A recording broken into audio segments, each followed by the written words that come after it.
Please come on in, have a seat, and relax a little bit and get ready to talk about the Congo. My name is Woody Collins, and I'm the president of Congo Helping Hands, and I'm your facilitator and host for this episode. Our episode today is on MONUSCO withdrawing from the Kasai. So I'd like to thank you all for stopping by today, this afternoon, uh, tonight, to this evening, whatever time you're stopping by. So let's go ahead and get started talking about the MONUSCO. MONUSCO is one of those French words, French acronyms, I say. It's made up of the French equivalent of a number of different names, but what it stands for in English is the UN, the United Nations Stabilization Mission in the Democratic Republic of the Congo. So after all that, you get MONUSCO, and that's the way it's known in the Congo, MONUSCO. Before that, it was MONUC. And so, but anyway, let's go ahead and get to the depth of this.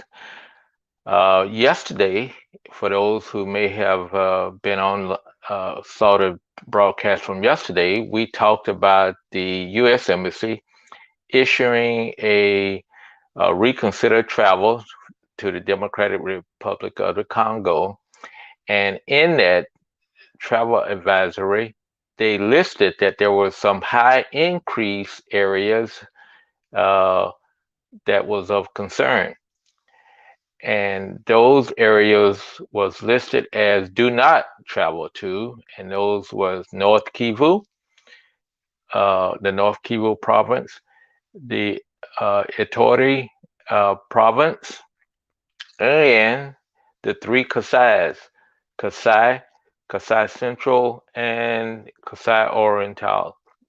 Uh, so that's what they said. Because of crime, civil unrest, armed conflict, and kidnapping, do not travel to the Kasais. So that's where I normally go at, to the Kasais. So it was of interest to me to see that still being listed.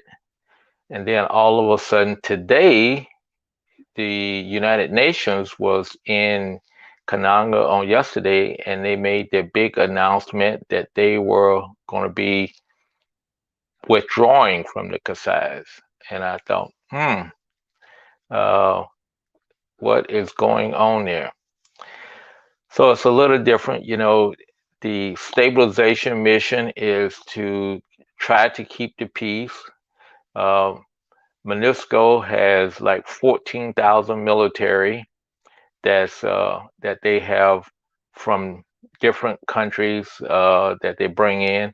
I'm not sure where the current country is providing the most of the force, but they've had people from Pakistan and uh, uh, different parts of the world where uh, they actually rent their soldiers out. The countries rent their soldiers out to the UN.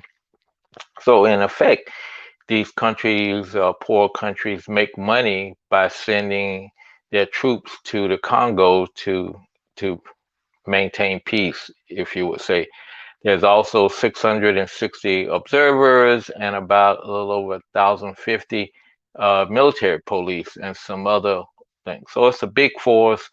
I think it's currently in total it's capped at around about 18,000. It's been like that for the last probably 10 years at least that I know of, probably closer to 15 to 20, because, it's been around a long time, ever since the civil unrest, uh, the threatened, the civil war in the Congo. They've been there to maintain peace.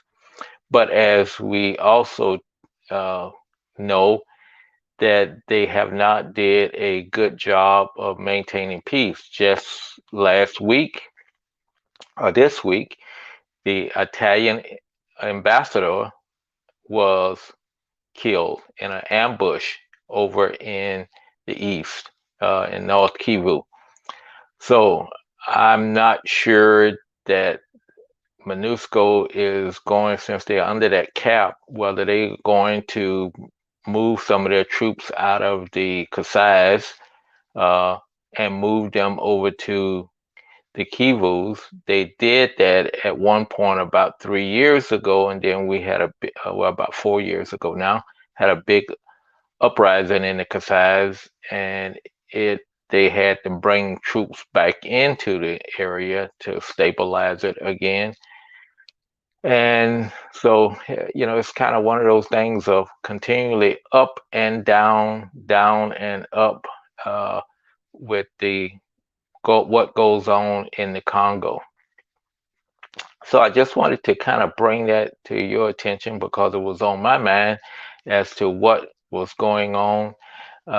It seems to be, uh, even though the U.S. is just part of the UN, uh, but we don't control them, or we don't also tell them what to do, and they don't tell us what to do.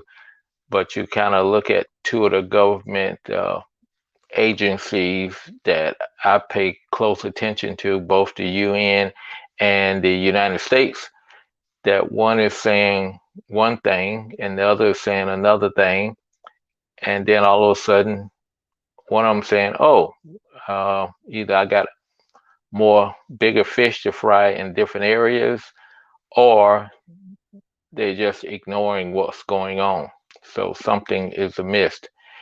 But um, just it could be just resources. They need to reallocate their resources to try to get the East under control. I mean, because in the East, the North Kivu province not only have all the crimes, civil unrest, armed conflict, and kidnappings, they also have Ebola and terrorism. And Ituri province also have terrorism. So if you just look at it from that standpoint, the Kasai is maybe out of control, but it's not the hot spot.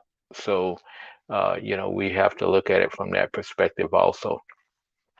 So just wanted to give you a kind of idea of what's going on, because the bottom line is, if you have civil unrest, armed conflicts going on, kidnappings, the people are not going to be in a position to move forward, as we see. And then I haven't even mentioned COVID. You got a weak economy to begin with, then you got COVID, and then you have all this going on. So how can you? Makes it very difficult to bring in programs to help the people get started and continue on the way. It's probably, to me, one of the hardest jobs, not only just trying to get people to change their way of doing things and the way they perform, but you also have to be, watching out for all these other things that's on the people's minds and everything. So it is definitely, to me, one of the worst places in the world to be trying to make change. But it's also because of that reason that you have to try to make change and have the people to be self-sufficient and start taking care of themselves. So that's the reason why that we're there working in the Congo, and we'll probably continue still working in the Congo until they just tell us that, hey, it's just too much, and we just throw up our hands and call it quits. So thank you again for stopping by. Please like, subscribe, and share this comment, your and put your comments in the chat, and we would appreciate it. And we will see you tomorrow, when it would be Ask Woody Anything day on Sundays. And so we will talk to you tomorrow at the same time at 3 o'clock Eastern time, at whatever time that you happen to catch us. So thank you, and be good, be safe. Let's get this pandemic under control by washing your hands, socially distancing yourself, and wearing your mask. Take care.